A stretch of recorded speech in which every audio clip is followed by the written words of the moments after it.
Okay, Marilyn, so I want to talk about these sketches. Hopefully before you'll have a chance to see this before we talk when you call me at 6. But I just want to mention a couple of things. Okay, I see your design ideas here, and I know that you said you had some creative block, and I want you to just destroy that word from your vocabulary. Just lose the word because it just doesn't even exist. This work you're doing, you're doing good stuff. I'm perfectly fine with these sketches, and I'm going to tell you why. I can see the concept development. I can see the wheels turning.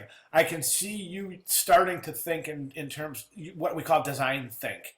And that's not just throwing something down on paper. That's being responsible about designing and really giving your viewer something to think about as opposed to saying, okay, I think that a buffalo is a good representation of your Olympics and their location at Torino, et cetera, et cetera.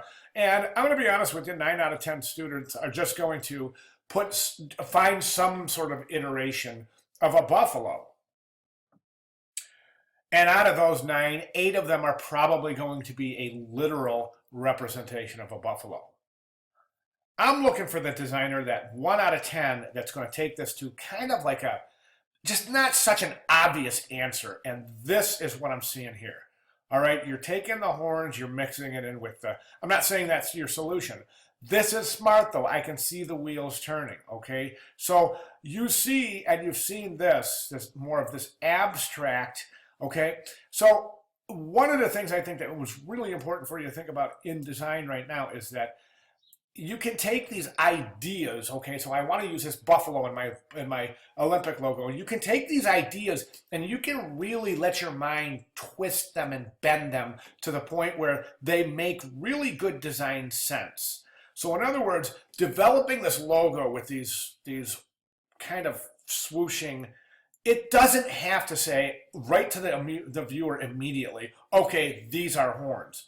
Think about this. Think about how you read about different logos. And you say, okay, so you're reading about this Torino 2022 logo, and you're seeing that the designer has this these abstract kind of wings or horns, as it were. And you never would have seen those as horns as the viewer, and you never would have made that connection as to the buffalo. But once you read it and you're reading about the work, or you're reading through and you see, like when we read about the Calgary Olympics, and you read through it and you go, oh, okay, I get it now. So the designer's using these to represent horns, which is a visual representation of the buffalo, which represents Torino. Now I get it. Okay, so that's what I'm trying to get a point here. That's what I'm trying to get across here is that you don't have your 10 out of 10 of your viewers doesn't have to look at your logo and say, oh yeah, that's a buffalo, that represents Torino, and that's for the Olympics. There's a good chance not even one of your viewers is going to be able to look at your logo and say, oh, okay, that's a buffalo, those are horns, those represent buffalo, buffalo represents Torino, Torino's where the event is located, is being held, so everything wraps together in this perfect circle, right? But it's not, I just want you to understand that your designs, okay, for example, the swoosh for the Nike logo, okay, do you think people knew immediately looking? You think the creative director that says, I like that, said, oh, I get it, that's the wing goddess of the goddess Nike. I get it, that's the wing. No, the designer probably had to say, okay, yes, this represents the wing of the goddess of flight, Nike.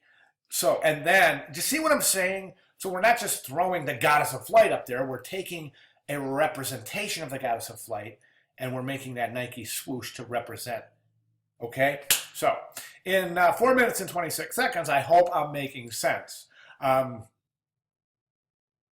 that's how I want you to start thinking about design. And I'm seeing it. I'm seeing it right here, Mary Liz. I'm seeing it. I'm seeing the wheels turning. So just keep pencil to paper, keep working, and let me know what you get. I'll talk to you at 6. All right? Thanks.